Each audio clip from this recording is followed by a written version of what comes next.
The story starts with this guy, our friend over here, who is in his 20s. On his bike, he got the news from his wife that she's expecting a baby. But wait, why is he on a bike first? Let me give you some context to the story. He had previously worked in the events industry, and back a few years ago, career seemed to be picking up quite quickly. And together with his wife, they committed to buy a new condo. And this condo is going to be ready in a few years' time, and they intended to start a family only then. But COVID-19 hit, and in the start of 2020, the events industry got completely wiped out. He lost his job, and for 3 months, he struggled to nail down a new full-time job. Changing industries isn't easy, not even for someone who is relatively younger. He has bills to pay, and that's why he got started as a Grab food rider. Now, I'll pause a bit over here. What would you have done in this situation? Because when I thought hard about it, I really couldn't find anything else that can be done differently, especially when the entire industry that you are working in is affected. There's not like a rival company that you can join and transfer your knowledge in industry immediately.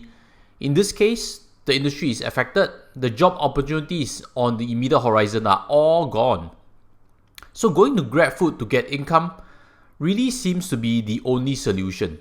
Now back to this case, this guy doesn't really have anything to turn to, and you can say that he should have 6 months of emergency cash. But when there's no income, it's really scary.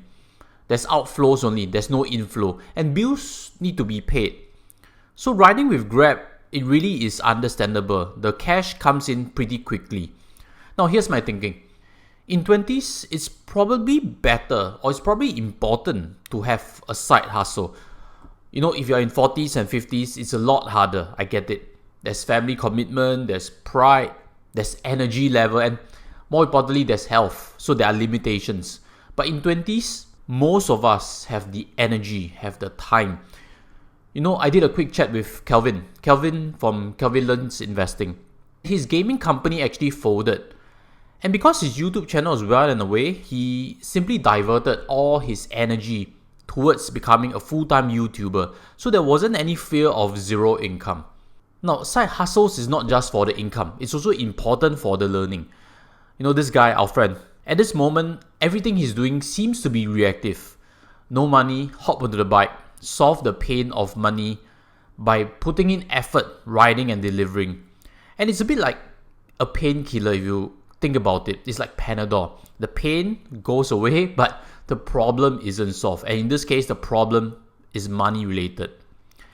Now, if there are skills in IT or digital marketing, I guess his options would have been a lot wider on how to transit between careers. And as we know, these industries are still hiring during this period. So a side hustle in digital marketing or IT would really open up and give him a much better shot of getting a full-time job very quickly after getting laid off.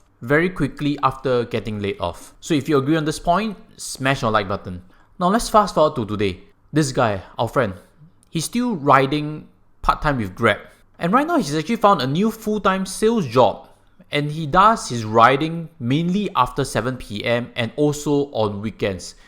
He shared that in total, what he used to be earning in the events industry is about the same as what he's earning now in his full-time job plus the Grab riding.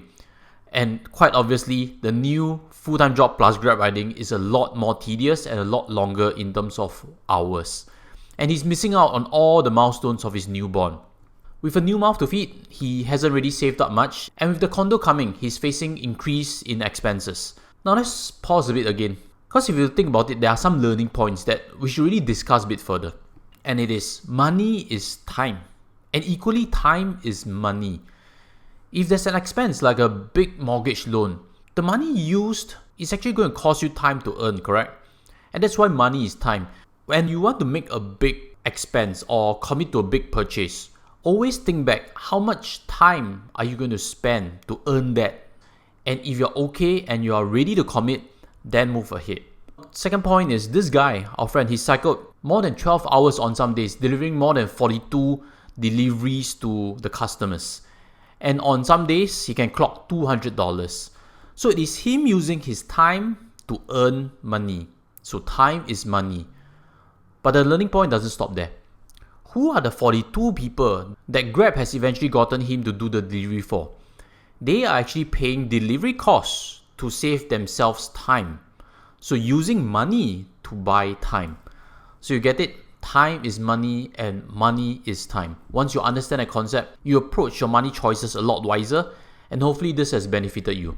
So smash the like button if you like podcasts like this, and let me invite you to previous podcasts I've done. How to get to financial freedom and win. If you're keen to hear in on that, check that out too. And I'll sign off from here. Take care and goodbye.